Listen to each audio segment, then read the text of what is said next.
the Russian citizens and our friends around the world, as well as those who still nurture illusions that a strategic defeat can be inflicted against Russia, about events that are happening in the special military operation zone. I'm talking about what happened in the wake of long-range Western weapons being used in the special military operation zone. As a result of the escalation, the United States and their NATO allies said that they give their permission to use long-range weapons against targets inside Russia. Experts know fully well, and the Russian side has underscored this time and again, that using such weapons without the direct involvement of military operators from manufacturing countries is impossible. On November the 19th, 6 ATACMS missiles manufactured in the US were used, and on the 21st, a combined attack using Storm Shadow manufactured in the UK and missiles manufactured in the US were used to attack missile targets in the Bryansk and Kursk regions of the Russian Federation. Starting from that point, as we have underscored many times, the regional conflict in Ukraine, provoked by the West, acquired a global character. Our anti-missile systems countered those attacks. As a result, the targets and objectives set by the enemy were not achieved. The fire and the ammunition storage in the Bryansk region, as a result of fragments of ATACMS missiles falling, has been contained. No victims. In the Kursk region, one of the command and control centers of our Severed group was attacked. As a result of the attack and the countermeasures, there have been people wounded and killed, and those who were involved in servicing these facilities, but those who were members of the command have not been hit by the attack and are now continuing their operation to remove the enemy from the Kursk region.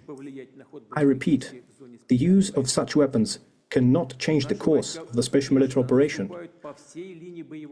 Our military is successfully advancing along the entire line of contact, and all the objectives that we set before ourselves will be met.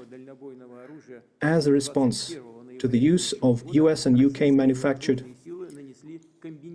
weapons, the Russian forces have carried out a combined strike on one of the military-industrial facilities in Ukraine.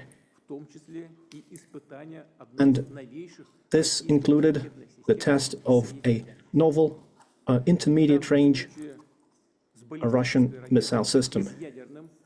A ballistic missile with a non-nuclear hypersonic payload was used.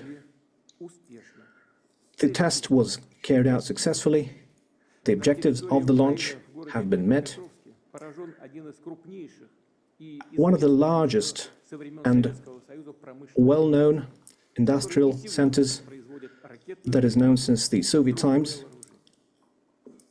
in the Dnieper region, which is known and to be involved in enemy production, was hit. And further plans are being made in Europe and the Asia-Pacific to deploy weapons and missiles. And we believe it is a mistake on the part of the United States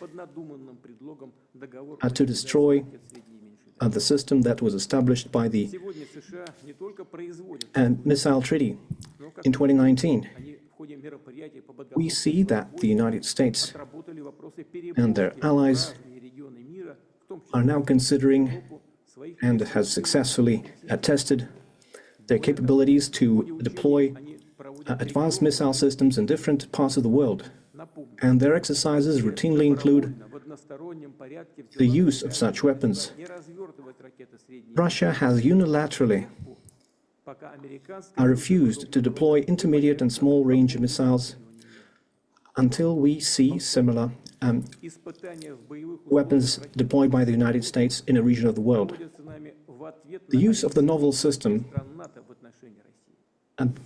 which was essentially an operational test, was carried out in response to the decisions made by the United States and their allies. And the further actions will be considered and decided based on what we see from them. The further course of action will be determined based on the threats to the security of the Russian Federation. We believe that we have the right to use our weapons against military facilities of countries who allow their weapons to be used against ours. And in case of an escalation, we will act as decisively in a mirror fashion. The ruling elites of the countries are nurturing plans to use their military contingents against Russia should be warned. When choosing measures to be used in response, such as the use of systems that was tested recently in Ukraine, will certainly include warnings to civilians to clear the zones that will be targeted, and we will certainly do this in a transparent fashion. And we do not have any fears that it will reduce the effectiveness of those systems, because there is no way to counteract a missile that flies at 10 Mach, which is 2.5 to 3 kilometers per second. Existing anti-missile systems and the anti-missile systems deployed by the United States and Europe cannot intercept such missiles. It is impossible. So, once again, it is not Russia, but the United States who have destroyed the system of international security. And they are trying to preserve their hegemony and stoking a global conflict. We have always preferred, and we still prefer, to resolve our disagreements using peaceful means, but we are prepared for any scenario, and if anyone has any doubts, they shouldn't. There will always be a response.